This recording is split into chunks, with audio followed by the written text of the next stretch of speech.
Welcome dear rockers, कैसे हो आप सभी। तो आज हम आपके लिए लेकर आ चुके हैं 2025 की तमिल लैंग्वेज फिल्म वर्डिक्ट की स्टोरी। तो कहानी की शुरुआत होती है 20 मई 2019 की एक रात में। एलिसा नाम की ओल्ड लेडी के घर पे दिखाते हैं, जहां एलिसा अपने ही घर के अपने बेड पे ऑक्सीजन पे अभी तक सांसें ले रही थी। इसके बाद हम एक आदमी को एलिसा के घर के अंदर जाते हुए देखते हैं और पीछे से हमें समझ नहीं आता कि वो आखिर है कौन, मगर वो जाकर सीधे एलिसा का ऑक्सीजन सप्लाई बंद कर देता है, जिससे उसकी सांसें चढ़ने बंद हो जाती है। और इस वक्त एलिसा की केयरटेकर लॉन्ड्री रूम में होती है। तभी उसे कुछ गड़बड़ी का एहसास होता है और जब तक वो एलिसा के रूम में आ जाती तब तक एलिसा अपनी आखिरी सांसें गिन रही होती है। इसके बाद हम कुछ न्यूज़पेपर आर्टिकल से समझ जाते हैं कि एलिसा की मौत के लिए उसकी केयरटेकर नम्रता को जिम्मेदार ठहराया जा रहा था। उसे पुलिस ने अरेस्ट भी कर लिया था।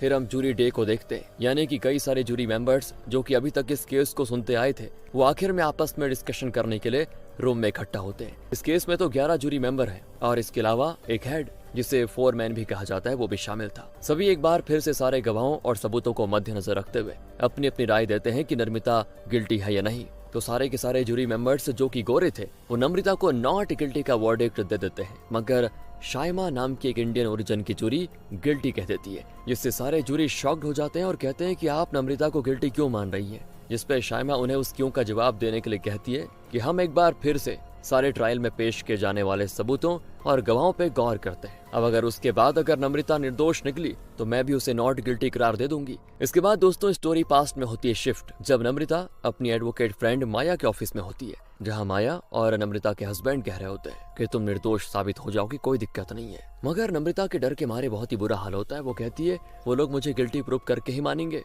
जिसपे माया कहती है कि एक बात बताओ, तुम्हें ऐसा क्यों लग रहा है, क्या तुमने सच में कुछ किया है? तो नम्रता कहती नहीं ऐसी बात नहीं है, दरअसल मैं तो वहाँ पे अक्सर जाया ही करती थी, इसलिए उस घर में हर जगह मेरे फिंगरप्रिंट्स हैं। और ऊपर से एलिसा मैम जो कि काफी अमीर थी और उनकी कोई औलाद नहीं थी अपनी, वो अपनी आधी से ज्यादा प्रॉपर्टी मेरे नाम कर चुकी है। अगर उनकी मौत से किसी को सबसे ज्यादा फायदा होता तो वो मैं ही हूँ, इसलिए मुझे लगता है कि मैं तो बुरी तरह फंसने वाली हूँ। टेंशन के मारे नम्रता माया के ऑफिस में ही स्मोकिंग करने लग जाती है, तो माया उसको टोक कर कहती है कि चलो बाहर चलते हैं। फिर ये लोग कॉफी पीने जाते हैं, जहाँ ये लोग आगे की बातचीत करते हैं। अब यहाँ नम्रता से माया सवाल करती है कि तुम्हें कब पता चला कि विल में तुम्हारा नाम भी है, और तुम्हारी राय में एलिसा कैसी थी? तो पहले तो नम्रता एलिसा की खूब तारीफ करती है कि वो बहुत ही प्यारी लेडी थी। इतनी उम्र दराज होने के बावजूद उसके ओंठों में हमेशा एक प्यारी सी स्माइल रहती थी। और रही बात विल की, तो मुझे 2-4 महीने पहले पता चला था कि उन्होंने मेरा नाम भी विल में लिखा हुआ है।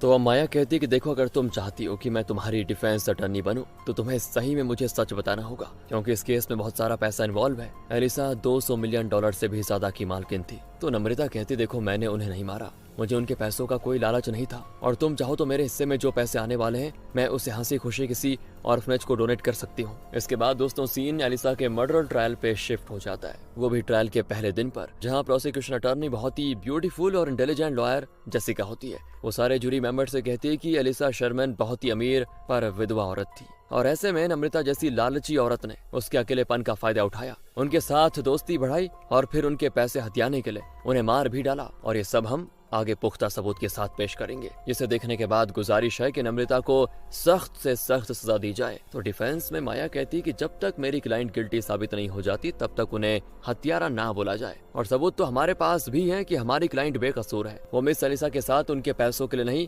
बल्कि उनके प्यार की वजह से रह रही थी, तो वो हमारी क्लाइंट को बहुत मानती थी। दोस्तों ट्रायल के फर्स्ट डे तो इतना ही होता है और जज दूसरी डेट दे देते हैं। फिर सेकंड ट्रायल की शुरुआत में प्रोसिक्यूशन क्राइम ब्रांच की डिटेक्टिव अमांडा को माइक पे बुलाती है और उससे सवाल जवाब करने लग जाती है। अमांडा बताती है कि मैं ऑस्टिन एरिया की डिटेक्टिव हूँ और मैंने ही मिस एलिसा का केस हैंडल किया था अपनी पार्टनर स्टेसी के साथ मिलकर। मिस एलिसा की मौत 20 मई 2019 को रात के 9 बजे या 9:15 के करीब हुई थी। ऑटोप्सी के मुताबिक ऑक्सीजन की कमी की वजह से मिस एलिसा को कार्डियक अरेस्ट हुआ था, जबकि उनके ऑक्सीजन सिलेंडर में भरपूर मात्रा में ऑक्सीजन था। इसका मतलब साफ है, या तो किसी टेक्निकल फॉल्ट की वजह से ऑक्सीजन सिलेंडर बंद हुआ या किसी ने खास कर उसे बंद किया। साथ ही हमें ऑक्सीजन सिलेंडर, खिड़की और पूरे घर से सिर्फ मिस नम्रता के ही फिंगरप्रिंट्स मिले हैं। जिसके बाद जेसिका अमांडा से पूछती है कि आपको किस पे शक है, तो वो बताती है कि घर का शेफ राफेल, केयरटेकर नम्रता और नम्रता के पति वरुण पे। इसके बाद जेसिका अमांडा से पूछती है कि इन तीनों से पूछताछ के बारे में बताइए। तो सीन शिफ्ट होता है उस दिन जब डिटेक्टिव अमांडा और स्टेसी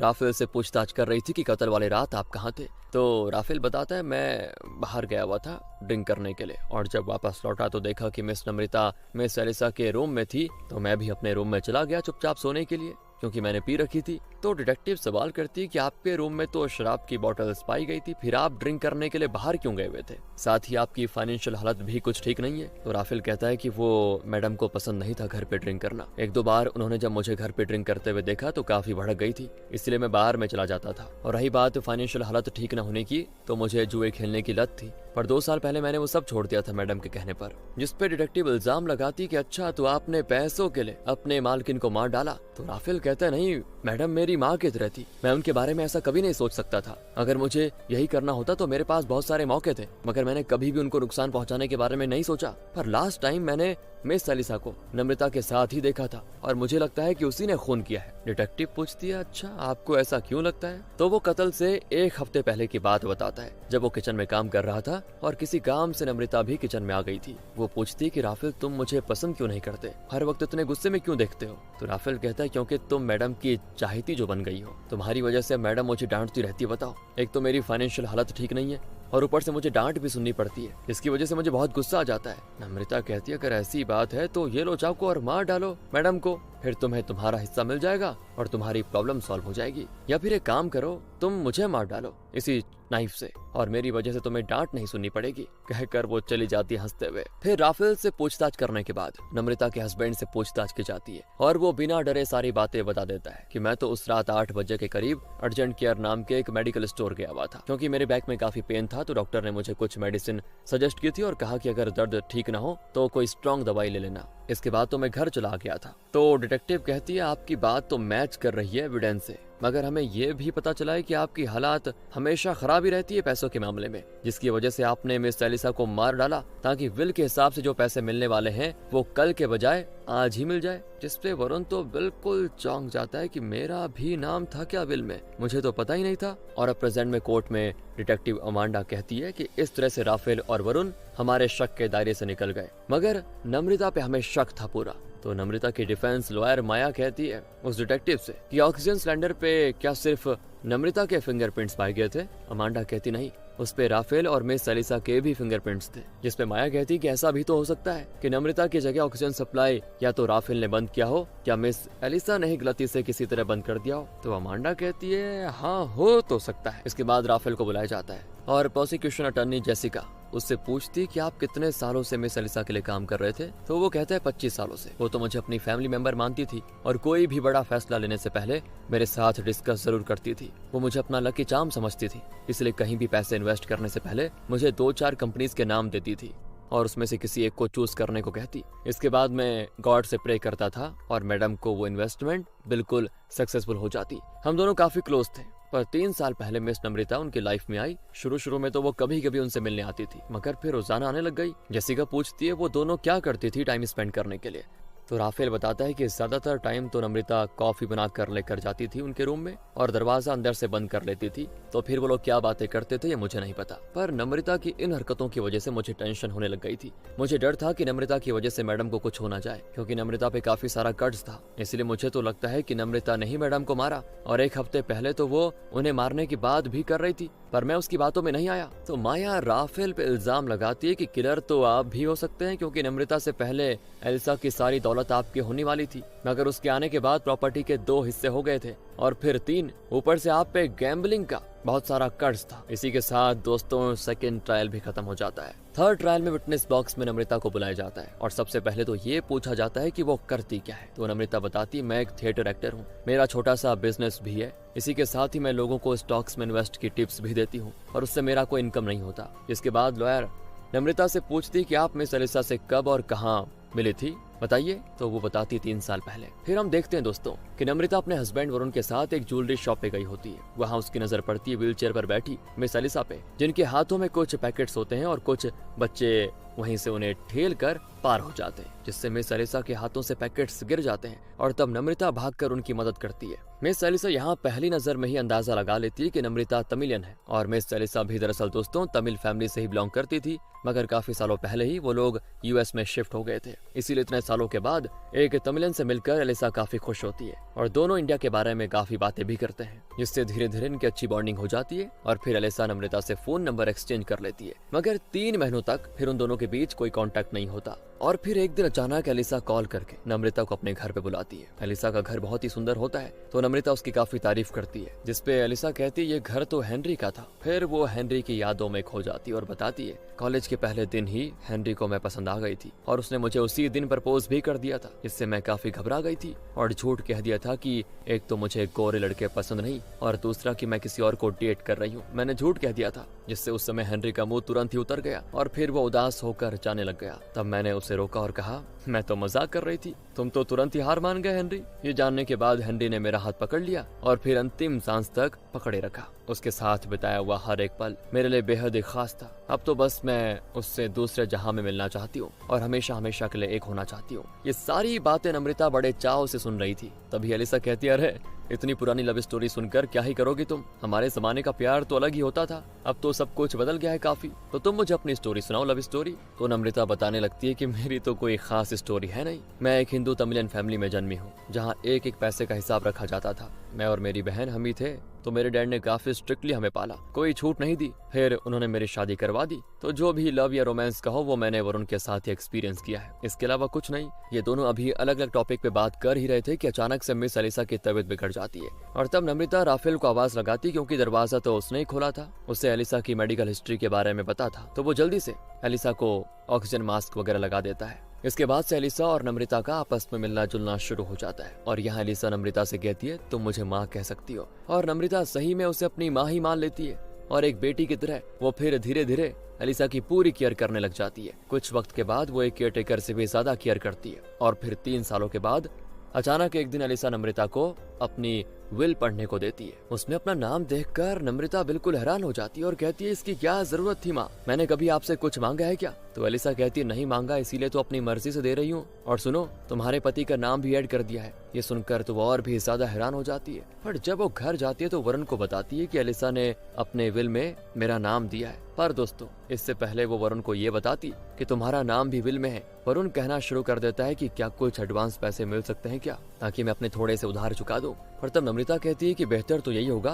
कि हम अपने पुराने लाइफ स्टाइल को ही कंटिन्यू करें। इसके बाद सीन कोर्ट रूम में हो जाता है शिफ्ट, जहाँ प्रोसिक्यूशन सवाल करती है कि आपने एलिसा की मौत से 1 हफ्ते पहले राफेल से उन्हें मारने की बात कही थी और आखिर में ये भी कहा था कि जल्द ही हमारी फाइनेंशियल प्रॉब्लम सॉल्व हो जाएगी। इसके साथ ही आप एक लग्जरी कार के शोरूम में भी गई थी टेस्ट ड्राइव लेने के लिए। इन सब का यही मतलब निकलता है कि आप मिस एलिसा को मारने की प्लानिंग काफी लंबे वक्त से कर रही थी। जिसपे नम्रता रोते हुए कहती कि नहीं ऐसा नहीं है, मैंने तो राफेल से जो कहा था कि मैडम को मार दे वो मजाक था। इसके बाद तो मैंने खुद को भी मारने को कहा था, वो सब मजाक ही था। और रही बात की मैंने ये कहा था ना कि जल्दी प्रॉब्लम सॉल्व हो जाएगी, वो इसीलिए कहा था क्योंकि एलिसा ने मेरे नए बिजनेस आइडिया पे पैसे लगाने की बात करी थी। उन्होंने तो वैसे 100% फंड करने की बात की थी, मगर मैंने सिर्फ 50 ही मांगे। इसके अलावा लग्जरी कार की टेस्ट ड्राइव लेने के लिए मैं ऐसे ही गई थी क्योंकि मुझे लग्जरी कार बहुत ही पसंद है, पर मैं अपनी औकात भी जानती हूँ, इसलिए कभी भी उसे खरीदने का सपना नहीं देखती। फिर प्रोसिक्यूशन अमृता के हस्बैंड को उसके खिलाफ गवाही देने को बुलाना चाहती है, जिसपे माया कहती है कि लगता है आप कानून भूल गई हैं, एक हस्बैंड अपनी वाइफ के खिलाफ गवाही नहीं दे सकता।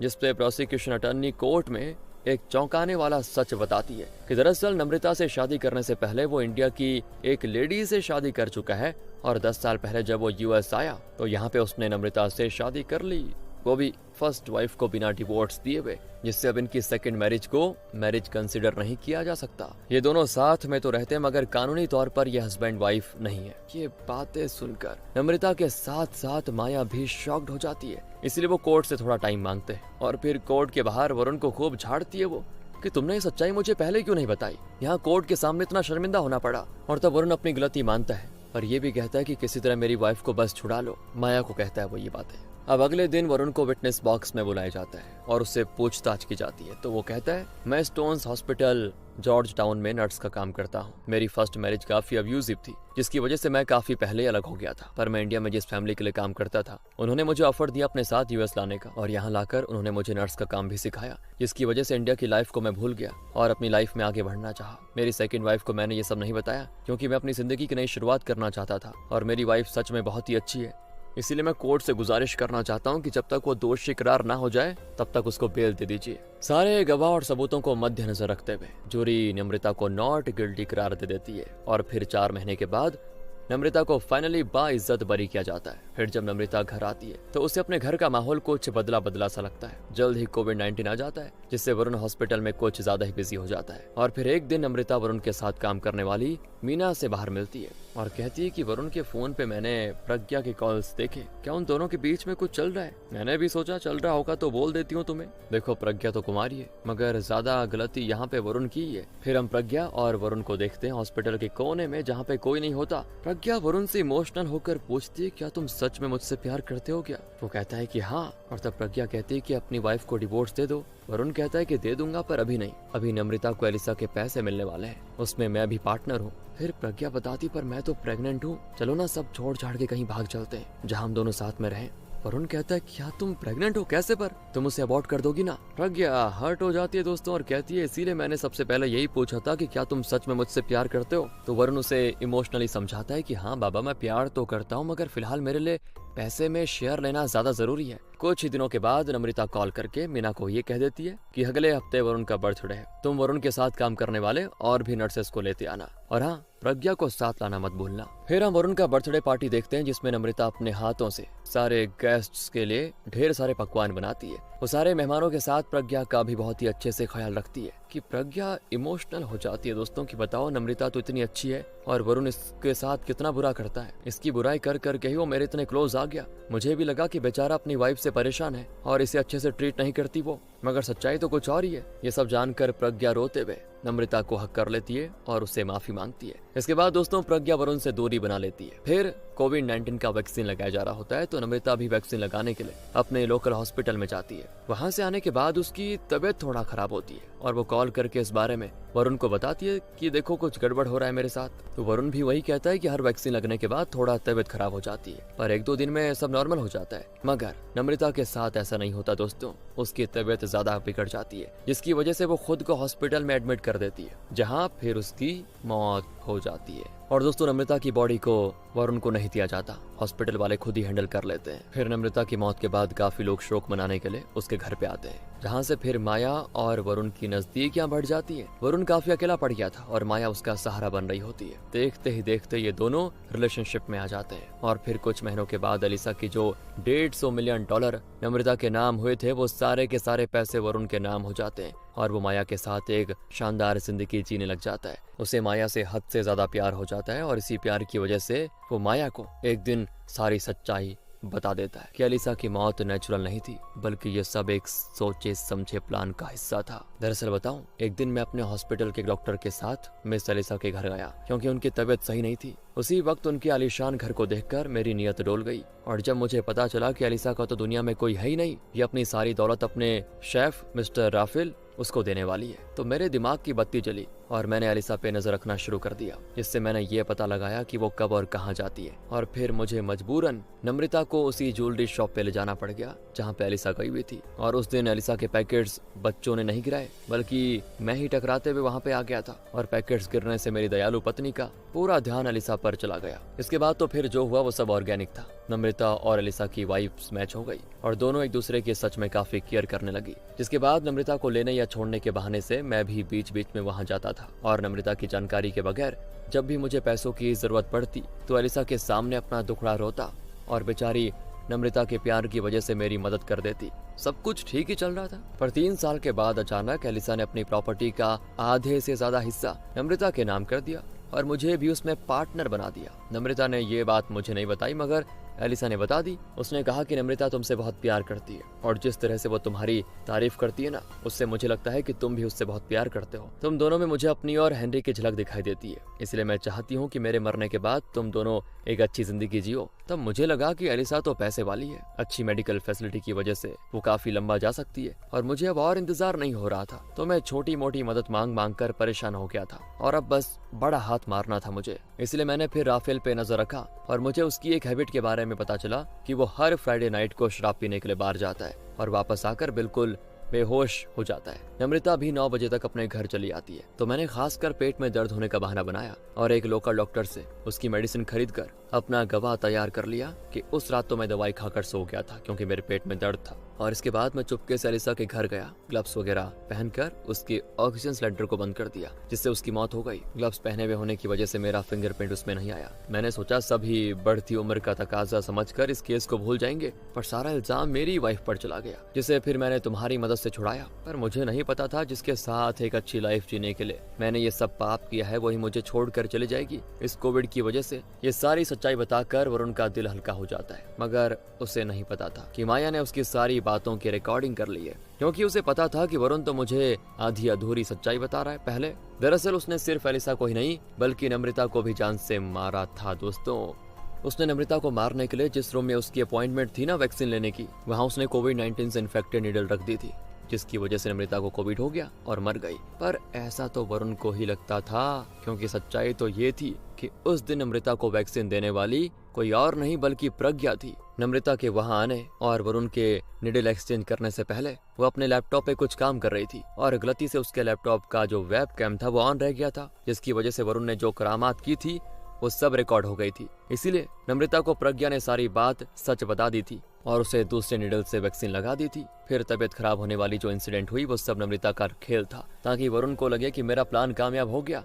हाँ दोस्तों, ये वरुण एक नंबर का लड़कीबाज है। उसे नई नई लड़कियों को अपने प्यार में उलझाना बड़ा ही पसंद है। एलिसा को मारने वाली बात बताकर सही मायने में वो माया का भरोसा जीतना चाहता था कि देखो मैं तुमसे कितना प्यार करता हूँ कि तुम्हें अपने सारे राज बता दिए। पर उसे नहीं पता था कि माया को नम्रता नहीं वरुण की लाइफ में भेजा था, ताकि वो वरुण के खिलाफ सारे सबूत जुटा पाए। दरअसल जैसे नम्रता बाइज्जत रिहा हुई ना, उसके बाद उसने माया के साथ गांठ कर ली थी। उसने उसे एलिसा की मौत वाली रात की सारी बातें सच सच बता दी थी कि उस रात मुझे जैसे कुछ गड़बड़ी का एहसास हुआ तो मैं भागते हुए एलिसा के रूम में गई, जहाँ पे मैंने देखा कि वो अपनी आखिरी सांसें गिन चुकी है। और मेरी नजर तुरंत उसी ऑक्सीजन सिलेंडर पर गई जो कि बंद था, और ये चीज मैंने तुरंत नोटिस कर ली। तभी मुझे किसी के भागने की आवाज आई और जब मैंने बाहर देखा तो हैरान रह गई, क्योंकि वहाँ से मेरा पति भाग रहा था, मगर उसके खिलाफ कोई सबूत न होने की वजह से मैं अभी तक चुप थी। मैंने सोचा था कि एक बार मैं घर चले जाऊं तो उसके बाद मैं वरुण के खिलाफ सबूत जुटा पाऊंगी, मगर ये भाई साहब तो प्रज्ञा के साथ मिलकर मुझे चीट कर रहा था और मुझे अपने रास्ते से हटाने की कोशिश भी। तो इस तरह से दोस्तों माया और प्रज्ञा की मदद से नम्रता अपनी माँ जैसी एलिसा आंटी को इंसाफ दिलाने में कामयाब हो पाई, और वो वॉइस रिकॉर्डिंग और नम्रता को जान से मारने के लिए निडल चेंज करने वाली वीडियो रिकॉर्डिंग से वरुण को सजा हो जाती है। और जब राफेल को समझ आता है कि नम्रता सच में इनोसेंट है तो वो उसके साथ अच्छे रिश्ते बना लेता है। और अब लास्ट में नम्रता माया और प्रज्ञा के साथ एलिसा के आलीशान घर में रहने लग जाती है। इसी के साथ दोस्तों ये कहानी यहाँ पे खत्म होती है। बाकी आप बताइए आपको कैसी लगी। मिलते हैं आपसे अगली वीडियो में। ध्यान रखिए अपना। Thanks for watching. भाई हमें करना है लौंडा नाच। और फिर